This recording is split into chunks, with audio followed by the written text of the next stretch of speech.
अस्सलाम वालेकुम फ्रेंड्स, उम्मीद है कि आप सब खैरियत से होंगे। तो आज आप लोग को मुलट्ठी के बहुत ज़्यादा फ़ायदे बताने वाले हैं। अगर आप लोग को ऐसा कोई भी मसला है या ऐसी कोई भी बीमारी है जो इसमें बताई गई है तो आप लोग मुलट्ठी का लाजमी इस्तेमाल कीजिएगा। आप इसका जोशांदा बनाकर, इसका कहवा बनाकर पिएगा। इससे आप लोगों की ये तमाम जितनी भी बीमारियाँ हैं ये ख़त्म हो जाएंगी।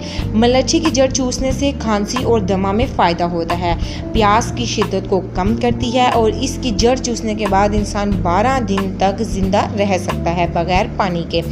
इसका मुसलसल इस्तेमाल आप लोगों की उम्र में इजाफे का बाइस बनता है। यरकान वाले मरीज़ों के लिए इसका जोशांदा बनाकर पीना बहुत ज़्यादा फ़ायदेमंद है। आँखों में अगर जर्दी आ गई हो, पिलपिलाहट यानी पीलापन आ गया हो तो उसे ख़त्म करने के लिए इसका जोशांदा लाजमी पीजिए।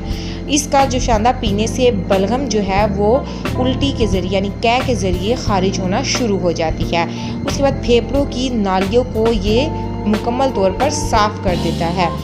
उसके बाद कै आना, अगर आप लोगों को उल्टी नहीं आती और आप लोगों के पेट में दर्द भी है और दस्त वगैरह का मसला भी है आप लोगों को, तो भी आप इसका जोशांदा बनाकर पी सकते हैं। और अल्सर के जो मरीज़ होते हैं उनके लिए भी बहुत ज़्यादा फ़ायदेमंद है। और अगर आप लोगों के हाथों पाँवों में जलन होती है तो वो लोग भी ये जोशांदा बनाकर पिएँ, उनके हाथों पाँव की जलन ख़त्म हो जाएगी।